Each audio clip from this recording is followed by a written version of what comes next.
Hello students, welcome to my channel Bengali টিউটরে তোমাদের স্বাগত। তো তোমরা চলে এসো আমার চ্যানেলে যে ক্লাস 8-এর হীরেন্দ্রনাথ দত্ত রচিত হরিচরণ বন্দ্যোপাধ্যায়, এটা তোমরা সবাই বলেছো হরিচরণটা পড়াতে, তো আমি আজকে পড়াচ্ছি, তোমরা আমার সঙ্গে থাকো। যারা আমার চ্যানেলে নতুন সাবস্ক্রাইব করোনি তারা সাবস্ক্রাইব করে নাও, যাতে পরবর্তী আপডেটগুলো তোমরা সবার আগে পেতে পারো, তার জন্য। তো আর এইটার যেগুলো আমি করাচ্ছি সেগুলো যারা দেখোনি তাদের আমি ডেসক্রিপশান বক্সে লিঙ্ক দিয়ে দিয়েছি, তোমরা দেখে নিতে পারো।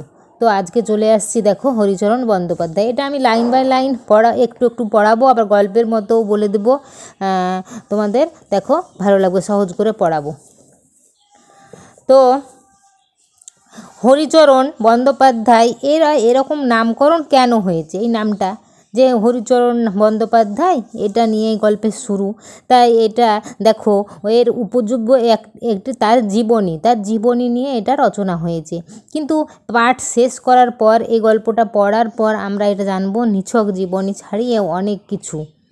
হরিচরণের একনিষ্ঠতার আন্তরিক পরিচয় এখানে যেমন পাওয়া গেছে, তেমন তার ব্যক্তিচরিত্র, জীবনের কথা সব কিছুই এসছে। আবার মনে রাখতে হবে, জহরের উপস্থিতি রত্নের ঔজ্জ্বল্য আছে বলেই জহুরির এত কদর। এখানে হরিচরণ হলো রত্ন আর জহুরি হলো রবীন্দ্রনাথ, কাজেই রবীন্দ্রনাথের এখানে প্রসঙ্গ এসছে। শান্তিনিকেতনের কথা, রবীন্দ্রনাথ যে শান্তিনিকেতনের রত্ন সান্নিধ্য করতে এসেছিলেন সেটার কথা, তারপর হরিচরণের একনিষ্ঠতা, তারপর লেখকের সরস বর্ণনাভঙ্গি, এগুলো সবই এসছে। এই 40 বছরের দীর্ঘ শ্রমসাধ্য প্রয়াস যখন ফলপ্রসূ হয়, যখন দেখলেন যে বাংলায় এই কাজটাকে, তার কাজের মাহাত্ম্য তা প্রমাণ করা গেল, তখনই জানা যায় যে এই গল্পের নামকরণ হরিচরণ যথাযথ সার্থক হয়েছে। তো এবার দেখো, শান্তিনিকেতনের বিদ্যালয়ের প্রথম যুগে, শান্তিনিকেতন বিদ্যালয় মানে কি, শান্তিনিকেতনের বিদ্যালয় প্রতিষ্ঠিত হয় কততে, পৌষ মাসের 1308 বঙ্গাব্দে 22শে ডিসেম্বর, বাংলা সাল, ইংরেজি সাল 1901 সালে। তাহলে এই সময় শান্তিনিকেতনের বিদ্যালয়ের প্রথম যুগে যারা রবীন্দ্রনাথের আহ্বানে মানে ডাকে বিদ্যালয়ের কাছে এসে যোগ দিয়েছিলেন, তারা সকলেই অসাধারণ ব্যক্তি ছিলেন, একথা কেউ বলবে না। তারা সবাই যে অসাধারণ ব্যক্তি ছিলেন এটা কেউ বলবে না। দু একজন অবশ্য অসাধারণ ছিলেন, কিন্তু তাদের কথা আলাদা। অন্যান্যদের বেলায় নির্বিবাদে, মানে বিবাদহীন কোনো বিতর্ক ছাড়াই বলা যেতে পারে যে বাংলায় বুদ্ধিতে সমকক্ষ, মানে তার তুলনায় তার অভাব তখনও দেশে ছিল না, এখনও নেই। অথচ এরা অনেকেই অসাধারণ কৃতিত্বের পরিচয় দিয়েছিলেন। এরা নিজের ইচ্ছেই এমন সব কার্যভার সহস্তে, মানে নিজের হাতে প্রমাণ করে নিয়েছিলেন যে আজকের এই সাংসারিক বুদ্ধিসম্পন্ন ব্যক্তিরা যাকে হঠকারিতা, মানে বোকামি, না ভেবে চিনতে কাজ করে, তাদেরকে হঠকারিতা বলা হয়। মনে করে আপন সাধ্যসীমা ভুলে গিয়ে তারা সাধ্যাতীতের স্বপ্ন দেখেছেন। তারা নিজের সাধ্যসীমা ভুলে গেছেন, তারপর তারা অনেক কিছু স্বপ্ন দেখেছেন। সেই সব অবিশ্বাসকে মিথ্যা প্রতিপন্ন, মানে মিথ্যা প্রমাণ করা, আপন সাধনায় সিদ্ধি লাভ, মানে সাফল্য লাভ তারা করেছেন।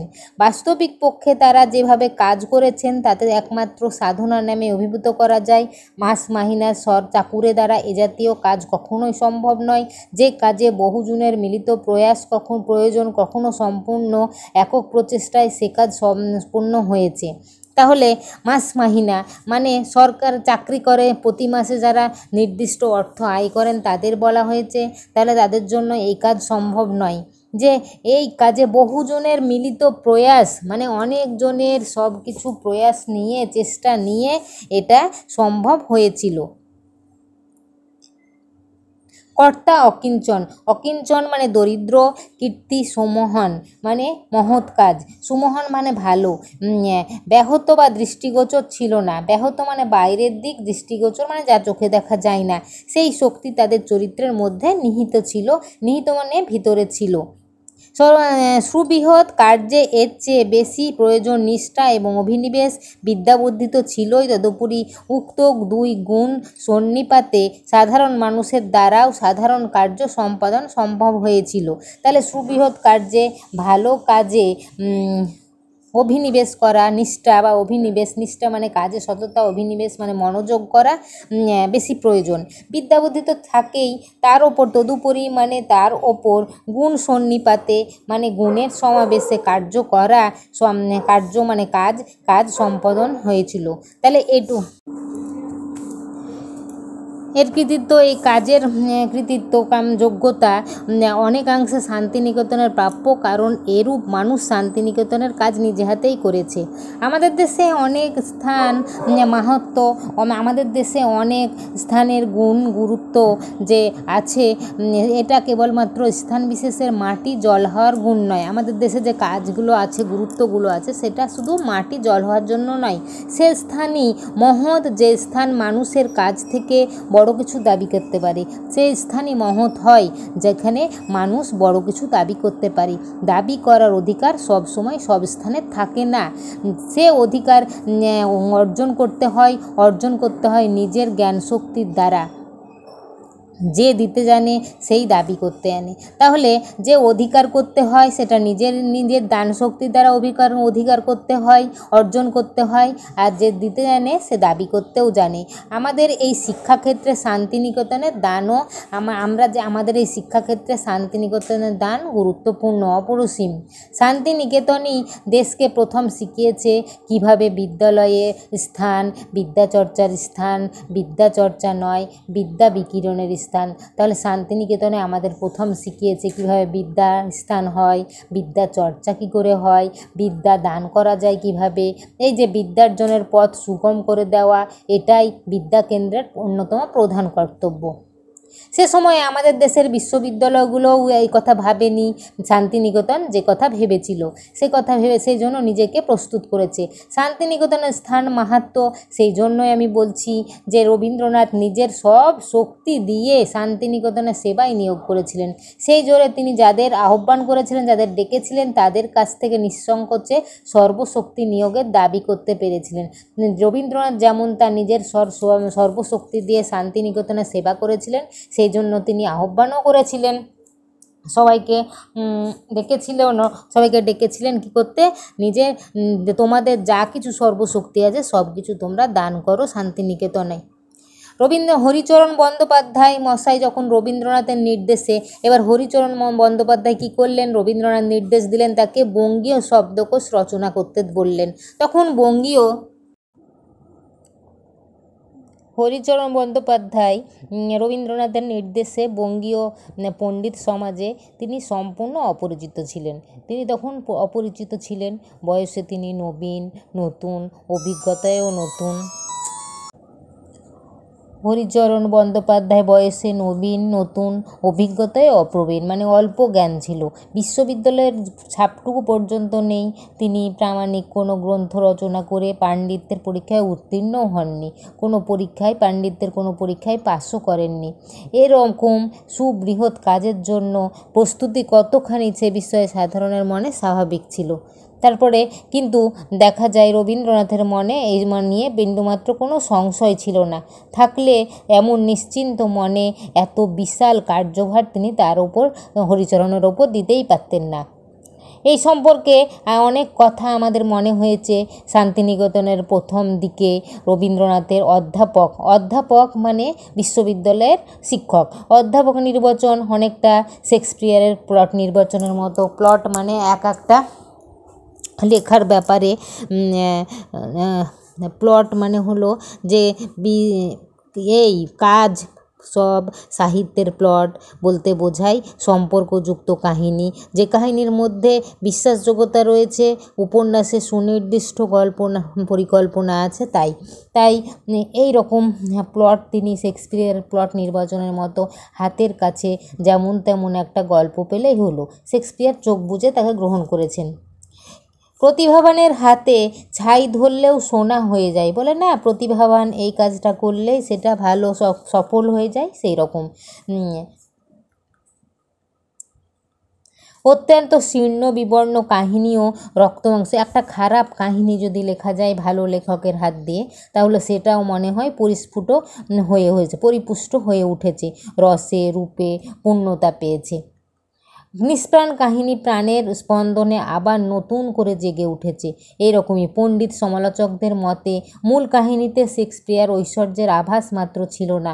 অবশ্য এমন হওয়া অসম্ভব নয় যে একমাত্র শেক্সপিয়ারের কবিদৃষ্টিতেই সেই সব শীর্ণ কাহিনীর অনুচ্চারিত সম্ভাবনাটুকু ধরা পড়েছিল। রবীন্দ্রনাথ সম্পর্কে কথা প্রযোজ্য। রবীন্দ্রনাথ সম্পর্কে এই কথা একদম মিলে যায়। আপাত দৃষ্টিতে আমরা দেখতে পারি যে রবীন্দ্রনাথের সর্বশক্তি দৃষ্টিকে এড়াতে পারেনি। জমিদারি সেরেস্তার কর্মচারীকে অধ্যাপনার কাজে ডেকে এনে একজনকে দিয়ে লিখিয়েছেন ছেলে মেয়েদের উপযোগী করে বাংলা ভাষায় প্রথম বিজ্ঞান গ্রন্থমালা, একজনকে দিয়ে বাংলা ভাষার। তাহলে রবীন্দ্রনাথ কী করেছিলেন? জমিদারি সেরেস্তার কর্মচারীকে অধ্যাপনার দায়িত্ব দিয়েছিলেন এবং ছেলে মেয়েদের উপযোগী করে ভালো ভাষা তৈরি করার জন্য একজনকে বিজ্ঞান গ্রন্থমালা, একজনকে বাংলা ভাষার, এইরকম সব ভার দিয়েছিলেন রবীন্দ্রনাথ। তাহলে একজনকে বিজ্ঞান গ্রন্থমালা, একজনকে বাংলা ভাষার বৃহত্তম অভিধান দিয়েছিলেন লিখতে। বিধুশেখর শাস্ত্রী ইংরেজি ভাষায় অনভিজ্ঞ টোলের পণ্ডিত।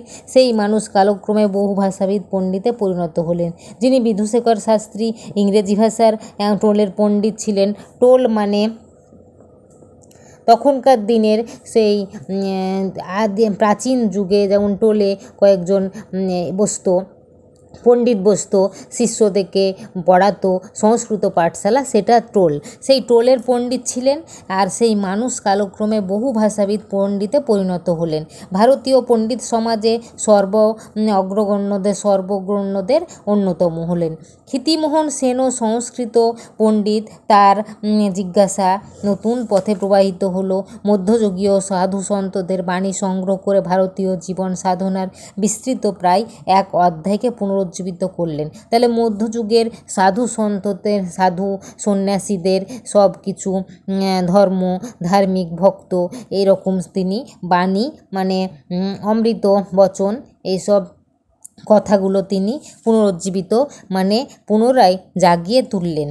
দাবি পূরণ এ সমস্তই সম্ভব হয়েছিল রবীন্দ্রনাথের অনুপ্রেরণায়। তাহলে এ সমস্ত সব কিছু বিধুশেখর শাস্ত্রী, তারপরে মধ্যযুগীয় সাধু সন্তদের বাণী, তারপরে ক্ষিতিমোহন সেন এই যে করেছিলেন, এগুলো সব কিছুই সম্ভব হয়েছিল কিন্তু রবীন্দ্রনাথের অনুপ্রেরণায়। তিনি দাবি করেছেন, এরা প্রাণপণে সেই দাবি পূরণ করেছেন। রবীন্দ্রনাথ তাদেরকে দাবি করেছিলেন এইসব করতে হবে, ওরাও প্রাণপণে নিজের দাবিগুলো পূরণ করেছিলেন। দাবি পূরণ করতে গিয়ে এদের শক্তি দিনে দিনে বিকাশ লাভ করেছে। ক্ষিতিমোহনবাবু বলতেন, গুরুদেব নিজ হাতে আমাদের গড়ে নিয়েছেন, নইলে যে বিদ্যা শিখে এসেছিলাম তাও ঠিকমতো ব্যবহার করা আমাদের সাধ্যগুলোতো না।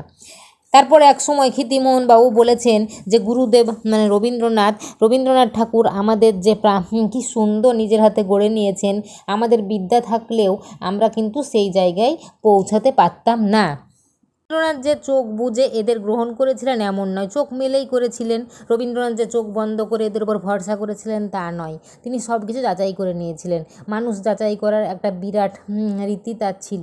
প্রথমেই তিনি দেখে নিতেন যে দৈনন্দিনের মানে প্রত্যেক দিনের দাবি মিটিয়ে মানুষটির মধ্যে উদ্বৃত্ত কিছু আছে কি না, প্রত্যেক দিনের কাজকর্মের মধ্যে তার মধ্যে কিছু অবশিষ্ট আছে কি না।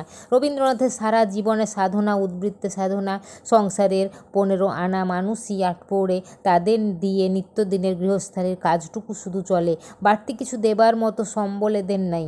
তাহলে রবীন্দ্রনাথ বুঝেছিলেন যে সারা জীবনের সংসারের কাজকর্ম করেই মানুষ তাদের জীবনযাপন করে।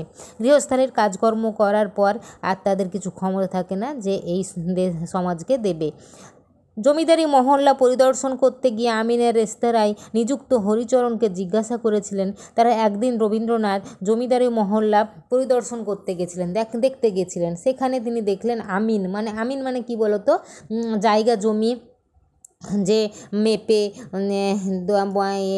শিকলের দড়ি দিয়ে মেপে কার কোনটা জায়গা কার কোনটা সেই আমিন, যে সেই রকম জমি জরিপ করার যে কাজে নিযুক্ত থাকে জমিদারের কর্মচারী, সেই আমিন ছিলেন হরিচরণ বন্দ্যোপাধ্যায়। হরিচরণ বন্দ্যোপাধ্যায় এবার জিজ্ঞাসা করলেন, দিনে রেস্তোরাঁর কাজ করো, রাত্রিতে কি করো? হরিচরণ সসংকোচে বলেছিলেন, তখন তিনি হরিচরণকে জিজ্ঞাসা করেছিলেন যে দিনে রেস্তোরাঁর কাজ করো, রাত্রিতে তুমি কি করো? হরিচরণ সংকোচের সঙ্গে বলেছিলেন সন্ধ্যাবেলায় তিনি একটু সংস্কৃতের চর্চা করেন। হরিচরণ বলেছিলেন যে আমি সন্ধ্যাবেলায় সংস্কৃত নিয়ে পড়াশোনা করি। একখানা বইয়ের পাণ্ডুলিপিও প্রস্তুত আছে।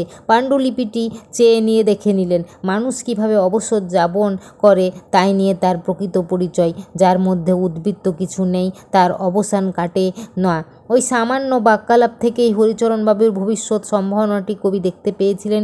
এই কারণেই অত্যল্প মধ্যে ম্যানেজারের নিকট নির্দেশ এলো, তোমার সংস্কৃতজ্ঞ কর্মচারীটিকে শান্তিনিকেতনে পাঠিয়ে দাও। কবি তখন বিদ্যালয়ের প্রয়োজনে সংস্কৃত প্রবেশ নামে একটি পুস্তক রচনায় নিযুক্ত ছিলেন। তাহলে দেখো কেমন করে রবীন্দ্রনাথের সঙ্গে তার দেখা হলো, আর কেমন করেই তার ভাগ্যটা পরিবর্তন করে দিলেন। যে এরকম তখন হরিচরণবাবুকে বলেছিলেন যে তুমি রাত্রিতে কী করো? হরিচরণ বলেছিল আমি সংস্কৃত নিয়ে চর্চা করি। তাহলে আমার একটা বইয়ের পাণ্ডুলিপিও আছে, একটা বইও আমি লিখছি। পাণ্ডুলিপি মানে লেখার খসড়া। তাহলে এই যে বাক্যালাপ হলো, তাদের মধ্যে কথাবার্তা হলো, তারপর তিনি কি করলেন যে এই বাক্যগুলির মধ্যেই হরিচরণবাবুর ভবিষ্যৎ তিনি দেখতে পেয়েছিলেন রবীন্দ্রনাথ। এই কারণেই তিনি অল্প কয়েকদিনের মধ্যে ম্যানেজারের কাছে তিনি নির্দেশ দিলেন যে তোমার সংস্কৃতজ্ঞ যে এক পণ্ডিত আছে, কর্মচারী আছে, তাকে শান্তিনিকেতনে পাঠিয়ে দাও। তাহলে হরিচরণের সম্বন্ধে তিনি বললেন, হরিচরণকে শান্তিনিকেতনে পাঠাতে বললেন। কবি তখন বিদ্যালয়ের প্রয়োজনে সংস্কৃত লেখক তখন রবীন্দ্রনাথ তখন বিদ্যালয়ের সংস্কৃত প্রবেশ নামে একটি বই রচনা করছিলেন। সংস্কৃত শিক্ষার সহস্র প্রণালী উদ্ভাবনাই ওই পুস্তকের উদ্দেশ্য ছিল। তাহলে সংস্কৃত শিক্ষার সমস্ত সহস্র প্রণালী উদ্ভাবন ওই পুস্তকেই তিনি লিখছিলেন। হরিচরণবাবুর আসবার পরে কবি আর অসমাপ্ত পাণ্ডুলিপিটি তখন হরিচরণবাবুর হাতে দিলেন। অধ্যাপনা কার্যের অবসরে তিনি কবির নির্দেশ মতো ওই পুস্তক রচনা সমাপ্ত করলেন। 1303 সালে অর্থাৎ বিদ্যালয় প্রতিষ্ঠার বছর মধ্যেই হরিচরণবাবু শান্তিনিকেতনের কাজে যোগ দিয়েছিলেন। কত সালে? 1309 সালে। এই প্রশ্নটা এই সালটা পড়ে যে কত সালে তিনি শান্তিনিকেতনের কাজ যোগ দিয়েছিলেন। কর্মনিষ্ঠার দ্বারা অল্পকালের মধ্যেই নিঃসন্দেহে রবীন্দ্রনাথের শ্রদ্ধা আকর্ষণ করেছিলেন। অথবা কাজে যোগ দেওয়ার 2 বছর অতিক্রান্ত হতে না হতেই হরিচরণ কাজে যোগ দেওয়ার 2 বছরের মধ্যে হতে না হতেই 37 কি 38 বছরের এক যুবককে কাজে যোগ দেওয়ার 2 বছর অতিক্রান্ত হতে না হতেই 37-38 বছরের এক যুবককে এই সুবৃহৎ অভিধান রচনার কাজে আহ্বান করতেন না। হ্যাঁ, তাহলে তিনি রবীন্দ্রনাথ বুঝেছিলেন হরিচরণবাবু খুব বুদ্ধিমান, তার প্রতিভা আছে। অপরপক্ষে শান্তিনিকেতনে বসবাসের প্রথম থেকেই বিদ্যাচর্চার যে উৎসাহ উদ্দীপনা তিনি বোধ করেছিলেন, হরিচরণবাবু নিজ মুখেই সে কথা ব্যক্ত করেছিলেন, বলেছিলেন। সুতরাং রবীন্দ্রনাথের প্রস্তাব তার কাছে দেবতার আশীর্বাদের মতো মনে হয়েছিল। রবীন্দ্রনাথের সব কিছু প্রস্তাব তিনি দেবতার আশীর্বাদ বলে মনে করতেন। তিনি তৎক্ষণাৎ নম্র হৃদয়ে মানে মাথা নিচু করে নবমস্তকে কবির আদেশ স্থিরধার্য করে নিতেন। 1312 সালে অভিধান রচনার সূচনা করেছিল আর রচনার সমাপ্ত হয়েছিল 1330 সালে। অনেক আর্থিক অনটন, অনেক অভাব অভিযোগ ছিল। শান্তিনিকেতনের কর্ম ত্যাগ করে তিনি কিছুদিনের জন্য কলকাতায় যান। অভিধান সংকলনের কাজ তখন বন্ধ থাকে। এটি তিনি নিজের হাতে, তার পক্ষে যেমন রবীন্দ্রনাথের পক্ষেও তেমনি ক্লেশের কারণ হয়েছিল, যে তিনি এখন কাজটা করতে পারছেন না। ক্লেশ মানে কষ্ট। তারপর অবিলম্বে তারপর আস্তে আস্তে শান্তিনিকেতনে ফিরিয়ে আনবার জন্য কবি নিজেই উদ্যোগী হয়েছিলেন। তখন তাড়াতাড়ি তাকে ফিরিয়ে নিয়েছিলেন। রবীন্দ্রনাথের আবেদনক্রমে বিদ্যোৎসাহী মহারাজ মনীন্দ্রচন্দ্র নন্দী অভিধান রচনা কার্যে সহায়তার উদ্দেশ্যে হরিচরণবাবুর জন্য মাসিক 50 টাকার একটি বৃত্ত ধার্য করেন। তাহলে রবীন্দ্রনাথ আবেদন করেছিলেন বিদ্যোৎসাহী কাকে?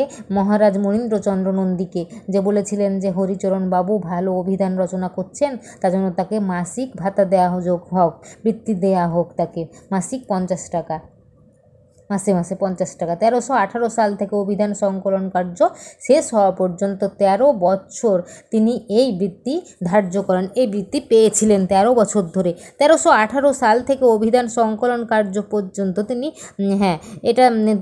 এই বৃত্তি 13 বছর বৃত্তি পেয়েছিলেন। বাংলাদেশের গৌরবের কথা যে ইংরেজি ভাষার প্রথম অভিধান রচয়িতা ডক্টর জনসন যে সহায়তা থেকে বঞ্চিত হয়েছিলেন হরিচরণ বাবুর বেলায় তা ঘটেনি।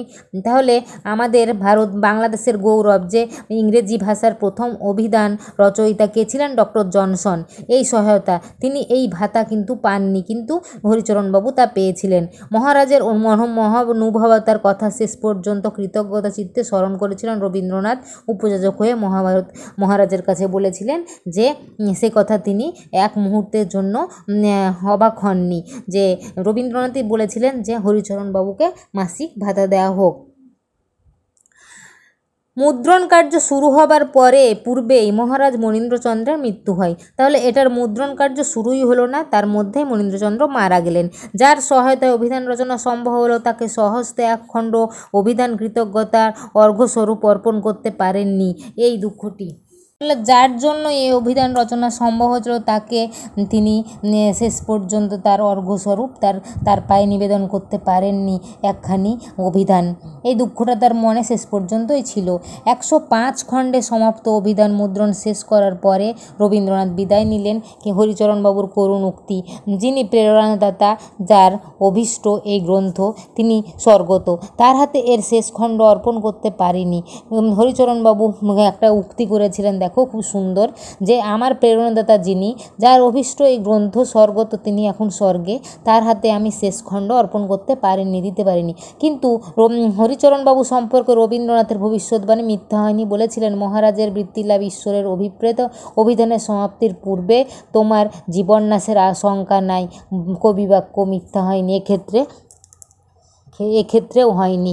তাহলে বলেছিলেন যে রবীন্দ্রনাথ বলেছিলেন যে হরিচরণবাবু সম্পর্কে সে কথা মিথ্যা হয়নি। বলেছিলেন মহারাজের বৃত্তিলাভ, মানে মহারাজ যে বৃত্তিলাভ দিয়েছিল সেটা ঈশ্বরেরই অভিপ্রেত, অভিধানের সমাপ্তির পূর্বে তোমার কোনো জীবন্যাসের শঙ্কা নেই। পাণ্ডুলিপির কাজ শেষ হয় 1330 সালে, তারপরেও 10 বছর অপেক্ষা করতে হয়েছে, অর্থাভাবে মুদ্রণ কার্যে হাত দেওয়া সম্ভবই হয়নি। এই বিরাট গ্রন্থ প্রকাশের সামর্থ্য বিশ্বভারতীর তো ছিলই না। অবশ্য মাঝে মাঝে কয়েক বৎসরের পর তিনি অভিধানের নানা পরিবর্তনের কাজ নিজেই করেছিলেন। যৎসামান্য যেগুলো জমা ছিল সেই তিনি ক্ষুদ্র ক্ষুদ্র খণ্ডে প্রকাশের আয়োজন করেছিলেন। প্রাচ্য বিদ্যামোহন নগেন্দ্রনাথ বসু মহাশয় মুদ্রণ ব্যাপারে উদ্যোগী হয়েছিলেন। শান্তিনিকেতনের যারা প্রাক্তন ছাত্র ছিল, শান্তিনিকেতনে মানে পড়াশোনা হয়ে গেছে সেই প্রাক্তন ছাত্ররা এবং শান্তিনিকেতনের কিছু সংখ্যক শিক্ষিত ব্যক্তি, তারাই এ ব্যাপারে যথেষ্ট আনুকূল্য লাভ করেন। 1312 সালে রচনার সূচনা, 1352 সালে মুদ্রণ কার্য সমাপ্ত হয়েছিল। জীবনের 40 বছর এক ধ্যান গান করে 40 বছর ধরে তিনি এই কাজ নিয়ে কাটিয়েছেন। এ কাজ মহাযোগীর জীবন, সত্যিই একটা সাধু সন্ন্যাসীর মতো এই কাজ, যে 40 বছর ধরে এই কাজ তিনি করেছিলেন। বাঙালি চরিত্র অনেক গুণ আছে, কিন্তু নিষ্ঠার অভাব আছে। এদিক থেকে হরিচরণ বন্দ্যোপাধ্যায় বাঙালি জাতির মুখ উজ্জ্বল করে রেখেছিলেন। নিষ্ঠার যথেষ্ট পুরস্কার তিনি তার কার্যের সফল সমাপ্তিটা তিনি ভালো করেই করেছিলেন। এর কোনো তিনি অধিক প্রত্যাশা তার ছিল না। সুখের বিষয়, লৌকিক পুরস্কারও তার ভাগ্যে জুটেছিল। কলকাতা বিশ্ববিদ্যালয় তাকে সরোজিনী স্বর্ণপদক দিয়ে সম্মানিত করেছিল। শান্তিনিকেতন আশ্রমিক সংঘ প্রাচীন ভারতীয় রীতিতে ষোড়শ প্রচারে সম্বর্ধনা জ্ঞাপন করেছিল। সর্বশেষে বিশ্বভারতী তাকে দেশিকোত্তম ডি লিড উপাধি দিয়েছিলেন। তাহলে এই যে উপাধিগুলো তিনি পেয়েছিলেন, কি কলকাতা বিশ্ববিদ্যালয় সরোজিনী স্বর্ণপদক, সোনার পদক দিয়েছিল, শান্তিনিকেতনও তাকে পুরস্কার দিয়েছিল, আর বিশ্বভারতী তাকে দিয়েছিল ডি লিড উপাধি, ডক্টরেট উপাধি।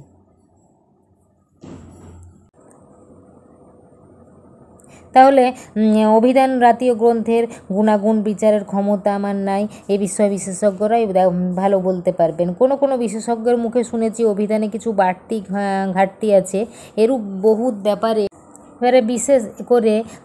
বিশেষ একক চেষ্টায় কিছু ত্রুটি বিচ্যুতি থাকাও অসম্ভব নয়। সাহিত্য একাডেমির উদ্যোগে অভিধানের পুনর্মুদ্রণ, মানে পুনরায় আবার চেষ্টা করার, আবার ভালো করে রচনা করার পূর্বে বিশেষজ্ঞদের দ্বারা একবার পুনর্মার্জনার ব্যবস্থা করে নিলে ভালোই হতো। অন্যান্য দেশে যে এরূপ কার্য কোনো বিশ্ববিদ্যালয় বা কোনো বিশেষ পণ্ডিত গোষ্ঠীর দ্বারা সম্পন্ন হয়, কি তাদের চেষ্টায় বিরাট কাজের বিরল। কিন্তু এই অভিধানের একটা বৈশিষ্ট্য কী ছিল বলতো? বাংলা এবং সংস্কৃত সাহিত্য থেকে প্রকৃত শব্দের বহুবিধ প্রয়োগের দৃষ্টান্ত আহরণ। এই কাজে যে শ্রম আছে, এই কাজে যে শ্রম, চেষ্টা, পরিশ্রম লাগে, সেই জ্ঞানের প্রয়োজন আছে, তা ভাবলে বিস্মিত হতে হয়, অবাক হতে হয়। আজ আমরা বিশেষজ্ঞ নই, কিন্তু অভিধানের এই অঙ্গটি মহামূল্য, আর ব্যক্তিগতভাবে তাদের কাছে আমরা অশেষভাবে ঋণী। আমি যখন শান্তিনিকেতনের কাজে যোগ দিই তখনও অভিধানের মুদ্রণ কার্য শেষ হয়নি। লাইব্রেরি গৃহের একটি অনতি প্রশস্ত প্রকোষ্ঠ তাকে নিবিষ্ট মনে কাজ করতে দেখেছি। লেখক বলছেন, আমি যখন শান্তিনিকেতনে কাজ যোগ দিই তখন কিন্তু অভিধান কাজ সম্পূর্ণ হয়নি। লাইব্রেরি ঘরে একদম নিবিষ্ট মনে মাথা নিচু করে তিনি কাজ করে গেছেন। প্রথম যুগের কর্মীদের সম্পর্কে দ্বিজেন্দ্রনাথ ঠাকুর মশাই একটি দ্রৌপদী লিখে গেছিলেন। একান্ত মনে কাজে মগ্ন হরিচরণ বাবুকে দেখে তিনি একটা শ্লোকও আমার মনে পড়ে যায়, যে একাগ্র চিত্রে তিনি কাজ করছেন। কোথা গো ডুব মেরে রয়েছ তলে হরিচরণ, কোন গরতে বুঝেছি শবদ অবধি জলে মুঠাচ্ছ খুব অথরে। মানে তুমি কোথায় ডুব দিয়েছো, কোথায় কি কাজ করছো, কোন গর্তে আছো, এটাই বোঝাতে চাইছে। কোথায় কোন গর্তে বসে হরিচরণ শব্দবারধি থেকে মুঠো মুঠো অর্থ কুড়োচ্ছেন, এটাই তার অভিধানের মূর্তিকে দিব্যি মিলিয়ে যেত। বলা বাহুল্য, তখন বিশ্বভারতীর কাজ থেকে তিনি অবসর গ্রহণ করেছেন। বছর কত বয়স তার? 75 বছর বয়স উত্তীর্ণ হয়েছে। তখনকার দিনে কে কবে অবসর নিত কোনো জানার উপায় ছিল না। এখন যেন সবাই জানে যে স্কুলের মাস্টারমশাই এত বছরে রিটায়ার্ড হন, সেইটা সবাই জানে, কিন্তু তখন সেটা জানার উপায় ছিল না। কারণ অবসর গ্রহণের পরেও তারা নিজের কাজে নিবিষ্ট থাকতেন। কাজের সঙ্গে মাস মাহিনের কোনো সম্পর্ক ছিল না। উল্লেখ করা যেতে পারে যে তিনি অভিধান ছাড়াও কয়েকখানা গ্রন্থ রচনা করেছিলেন। তিনি কাজ করে যেতেন, কাজের সঙ্গে কোনো টাকার সম্পর্ক ছিল না। অভিধান ছাড়াও তিনি অনেক গ্রন্থও রচনা করে গেছিলেন। অভিধান মুদ্রণ শেষ হওয়ার পরে তাকে রোজই দেখেছি প্রাতঃ ভ্রমণ এবং সান্ধ্য ভ্রমণ নিত্যকর্ম ছিল।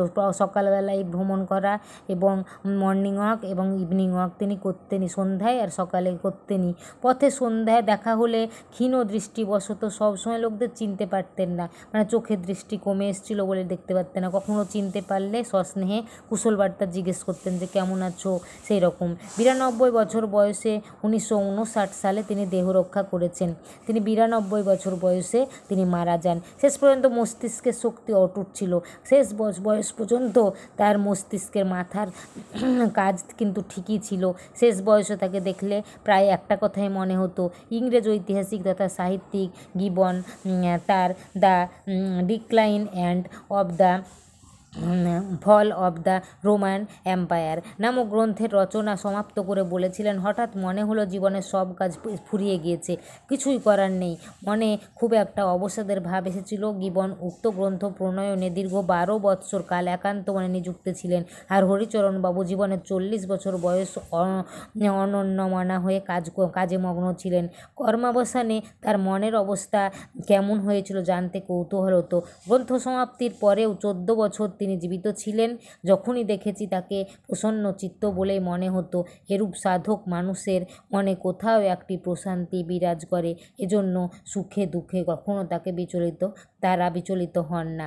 তাহলে এখানে একটা ইংরেজি সাহিত্যিক গিবনের রচনা the decline and fall of the Roman Empire, এই গ্রন্থেও তিনি রচনা করে লিখেছিলেন। হ্যাঁ, দীর্ঘ বছর তিনি এটাতে সময় দিয়েছিলেন, তার কিছুই করার ছিল না, শুধুই লিখে গেছেন। কত বছর পর্যন্ত? দীর্ঘ 12 বছর তিনি একান্ত মনে নিযুক্ত করেছেন এই কাজে। আর হরিচরণবাবু তার অভিধান রচনায় কত বছর করেছিলেন? 40 বছর এই কাজে নিযুক্ত ছিলেন। কর্মাবসানে তার মনের অবস্থা কেমন ছিল সেটা আমার কৌতূহল হতো। গ্রন্থ সমাপ্তির পরেও তিনি 14 বছর জীবিত ছিলেন। যখনই দেখেছি তো প্রসন্ন চিত্ত বলেই তাকে মনে হতো। এরূপ সাধক মানুষের মনে কোথাও একটি প্রশান্তি বিরাজ করে, এই জন্য সুখে দুঃখে কখনো তারা বিচলিত হন না। এটাই হরিচরণ বন্দ্যোপাধ্যায়ের জীবনী নিয়ে আলোচনা। তাহলে এই হরিচরণ বন্দ্যোপাধ্যায় এটা তোমাদের কেমন লাগলো? আমি রিডিং বাই রিডিং করেই বেশিরভাগ পড়ালাম। এটা একটু খটোমটো, একটু কেমনও লাগবে পড়তে, কিন্তু তোমাদের কাজ হবে এটা শুধু একদম ঝরঝর করে রিডিং পড়ে যাবে, একবার দুবার তিনবার, বুঝতে পারবে না, অসুবিধা হবে না। ভিডিওটা চালিয়ে তোমরা বারবার এটা চালিয়ে দেখবে, আগে তোমরা রিডিংটা পড়ো, তাহলে বুঝতে পারবে কোথায় কী আছে। হ্যাঁ, তো আজ এই পর্যন্তই।